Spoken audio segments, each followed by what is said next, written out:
Joining me in the studio today is Hanan Dover, President of Mission of Hope, forensic psychologist, and the project coordinator for the Families for Children project. Now, this is a new innovative initiative by Mission of Hope and Families for Children, F4C. It sounds like some sort of drug. F4C, not the Families for Children, is an innovative community initiative that seeks to raise awareness of the need to recruit foster parents from multicultural and culturally and linguistically diverse backgrounds to provide short and long-term care to these children who are in need of foster care. Welcome to the show, Hanan. Thank you for inviting me, Tasneem. No worries. Hanan, we've heard a lot about, foster children and things like that. What's the context? Like, what are the stats out there on the number of Muslim foster kids that need foster parents? Well, it's interesting you asked that question, actually, because about 2 years ago, we had foster care parents who actually approached Mission of Hope, and they actually said to us that they run annual Eid events for foster kids who are fostered out by the Department of Community Services. And what they found was that there wasn't enough awareness about the need for foster children when it comes to children who come from Muslim backgrounds, especially those with diverse ethnic backgrounds as well who happen to be Muslim. So what we just started to do initially was to provide with them the Eid gifts for their annual Eid activities, and then slowly some of the foster parents approached us and said, Hanan, there is a real need for foster children. What we're finding is that Muslim kids are being lost through the gaps where they're actually being fostered out by non-Muslim families because there's not enough Muslim foster parents who are registering or being recruited by the Department of Community Services. And giving credit to the Department of Community Services, they also recognise the need for Muslims to be recruited so they can actually take on Muslim children, because what they are aware of is that there needs to be some sense of identification and belonging by the children when they're being cared for, by appropriate caregivers. That's right. So they have been over the last few years. So it's not a new thing by the Department of Community Services. They have been trying their very best to actually network with Arabic-speaking and Muslim communities, and also communities of different ethnic backgrounds, to try and raise awareness of the issue. To get these kids into foster homes. Exactly. How many kids are we talking about here? Well, at the moment, we don't have exact figures of how many Muslim children are in foster care, but statewide, there are actually 24,000 children who are in need of care throughout New South Wales. And the numbers actually do increase rapidly year by year. But the problem is that there are only about 9,000 foster carers. Wow. So you can imagine there's a big lot of kids. Exactly. Okay. So, and one of the emerging issues is that there are a lot more Muslim children who are being fostered out as well, but not enough Muslim families taking them on as foster carers. And I think, although Department of Community Services has been trying to network and trying to, I suppose, bring awareness to the issue to ethnic-based media, ethnic-based communities, a lot of us English-speaking second and third generation Australians aren't even aware of the foster care problem or the increasing issue of needing to match Muslim children with Muslim foster care families. I think people know about foster and foster kids, but they don't know that it's like you can actually have Muslim or foster kids from linguistically and culturally diverse backgrounds that actually specifically need the service of what they can provide as a ethnic or Muslim person themselves.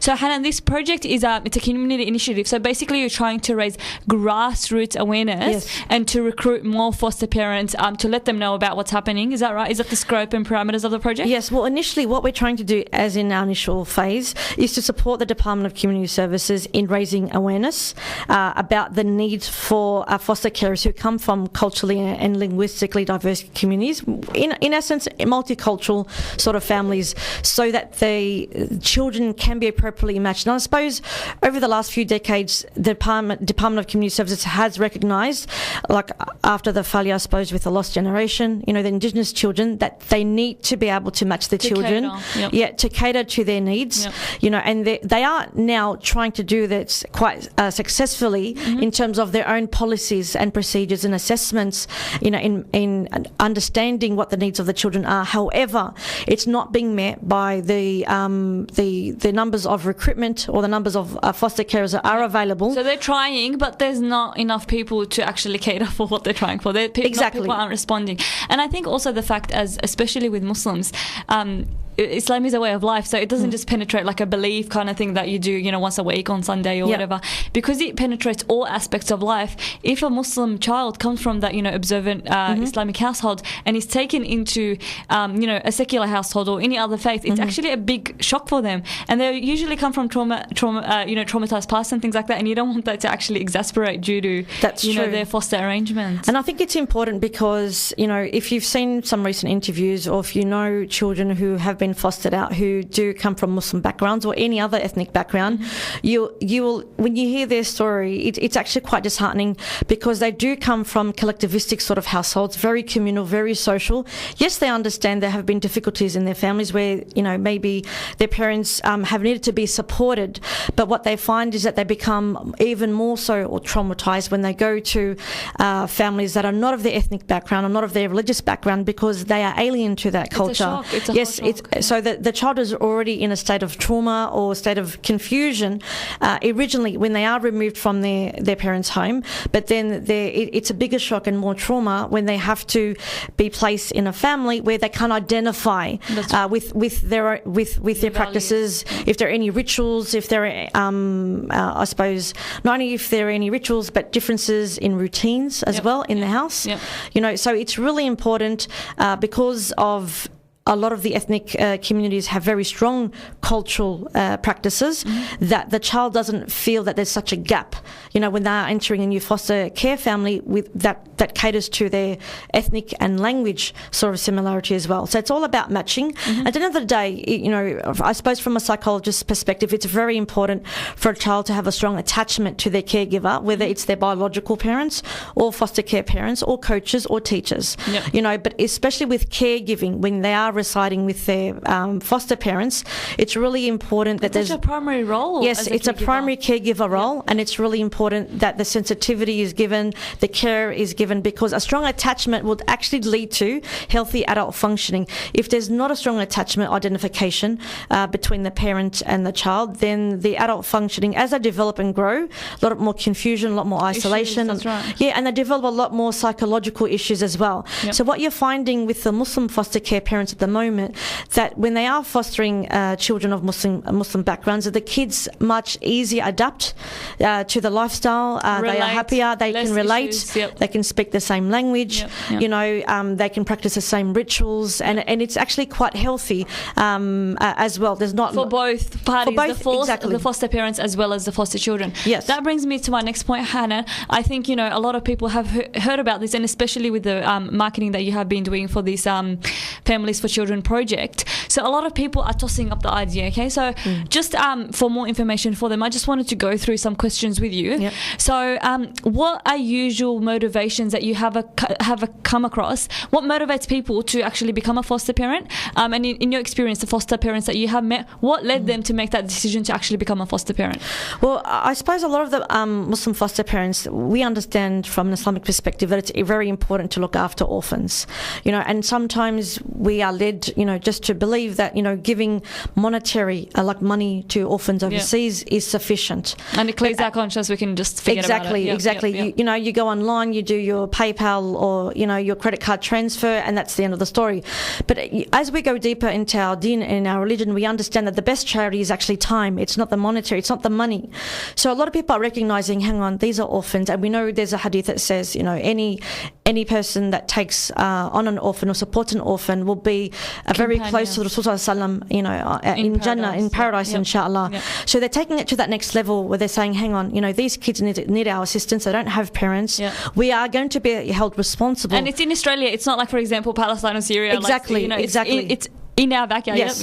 And they are recognising the need, and they are recognising the need because they are being informed about the need for Muslim foster children being put in Muslim homes. So when you've got these awareness campaigns, people start to open up and start to question and start to reflect about these deeper issues. They start to say, okay, well, my kids are set at home, they're healthy, they go to school. These children don't have the same things as my children. So and we know the Islamic principle: you want for your brother what you want for yourself. That's right. Exactly. That's right. right. So they're trying to give back, and it's actually spiritually rewarding, psychologically enriching as well, and also emotionally as well. So there's I suppose, while there's spiritual rewards, a lot of the parents are saying that they love it. They love sense of fulfillment. looking after their children short term. And what you're finding is that although they're taking on kids for the motivation of short term, that they are enjoying actually the possibility of taking on the kids for longer term. And also there's the adoption process as well. Some Muslim parents are adopting their children, keeping their Islamic identities, and the kids are feeling very comfortable, and they actually treat them like their own children as well. I think it sounds like a very mutually beneficial relationship. Yes. So although at the outset you think, these children need us, you realise, no, like I'm the one that's getting so much out of having these children in my life, and it becomes it's a very beneficial relationship where you're feeding off each other. That's true, and there's a lot of support provided to foster care parents as well, so you're not left to fend for the children. You're not thrown in the deep end. There is a lot of support, whether it's community support, doc support, so and any questions that you do have there, and they actually monitor your progress and see that everything's okay. They ask you if there are any needs that need to be met for the child, because the government really looks after foster children. So a lot of the parents are happy to take on more than one child, for example, because they know that they are going to be supported, at the end of the day. Okay, well, speaking of that, generally what skills are needed as a foster parent? So if someone's contemplating this, what skills do you think, in your professional opinion, are actually required for someone to be a foster parent? Is there something special, or anyone can actually be I don't think you need anything really special, because I think it's a universal a value to have love and compassion towards others. So those who actually care about the fact that the children are being raised without a caregiver, that should be a universal quality everyone should have. So I think that once you take that on board and you realise, hang on, this is something I can give back to the community, because it's actually a communal responsibility. Not only is it a state responsibility and a government responsibility, but from our perspective as Muslims, it is really a communal responsibility to look after our children. That's right. Just like it's very important for us to ensure that we have adequate health services, that we have adequate education for our children, Quran schools and Islamic schools. It is our communal obligation to ensure that these children actually raised in a Islamic environment where they are being loved and supported. I don't think there's any special qualities needed, except that you know how to look after children. So if you know how to look after children, especially children above the age of 10, there's a dire need for foster parents, more so for children above the age of 10. A lot of people think, they can get a newborn and raise a child from start, but that's not necessarily the case. There's a lot more children above the age of 10, especially male children, who need Muslim foster care parents. So I encourage everyone to come to our launch, which is on Saturday the 14th of April. It'll be held locally here at the Australian National Sports Club, and it'll be run from 11 a.m. to 1 p.m. There'll also be a community barbecue to support the project as well, and you'll be able to ask as many questions as you like, because there'll be presentations by Muslim foster carers, so you'll be able to hear their enriching story. You'll be able to hear their true voice, how they've experienced having children, their challenges, what they find enriching, and also they'll be encouraging you to take on children as well. You'll be able to hear from Muslim community workers as well, social workers, people in the area who'll be able to answer all the questions. And inshallah, we also would like to present religious leaders who'll be able to answer the tricky questions people may have about being a foster parent, for example. So it'll be 2 hours, inshallah. It'll be very communal, very fun, and you'll be able to register your expression of interest at the day, inshallah. And from then, we will make sure that we keep in contact, and we will provide that information to the Department of Community Services, and Mission of Hope, through the Families for Children project, will be supporting them along the way as well. Okay, so for those, I'll just repeat the details again for those who are interested, inshallah. It is the launch of the Families for Children project. It will also have a barbecue if you're hungry and just want to, Inshallah, it will be Saturday the 14th of April, 11 a.m. till 1 p.m. at the Australian National Sports Club, which is in Lakemba in Peru Park. If you are interested, you can email info@missionofhope.org.au. So that was info@missionofhope.org.au for further information or for queries. Also, the project is welcoming sponsorships and donations. And if you are interested, you can deposit into the Mission of Hope bank account. And if you want details of that, it's on the website, and you can also email that link for further details. So Hanan, as we said, so this is this is a launch of the project. Yes. Now, the Y Factor is a youth radio show, and we're all about youth, right? What can we as young people do to get behind this cause, to support this worthy cause, and to get the word out there, basically? Well, as young people and being technologically savvy, one of the first things you can do is actually help promote the project, but also more importantly on the day, inshallah, you can actually assist with the barbecue. We'd like to have face painting and henna activities as well to I suppose provide a social network, because there'll be foster caring parents attending. Inshallah, potential foster carers also attending as well, because one of the things that we would like to expand on is providing that social network so that foster care parents don't feel isolated, foster children don't feel isolated as well. So what we're trying to do is, again, respond to the community needs, because Mission of Hope, one of the things that we actually work on achieving is responding to the gaps in our community. And we actually, on the Committee for the Families for Children project, we've got social workers, psychologists, foster carers themselves, community welfare workers and other professionals and community workers who are assisting us put this project together so that it can actually be the best that it can be. As Muslims, we need to ensure, that we actually put our best foot forward. And interestingly, young people, are our biggest supporters when it comes to Mission of Hope, because they like to see positive projects in the community, real projects that are really going to cater to today's needs. And I think that with Mission of Hope, I would confidently say we're quite innovative in our particular projects, and young people do tend to support us. So if you can come on the day, help with the barbecue, help with activities, promote these to your family members as well, because whilst you might be young, you may not be ready to take on foster children, but you can talk to your families, talk to your friends, talk to your neighbours, talk to your communities, and other community organisations as well, to ensure that this project is actually quite successful. That's right.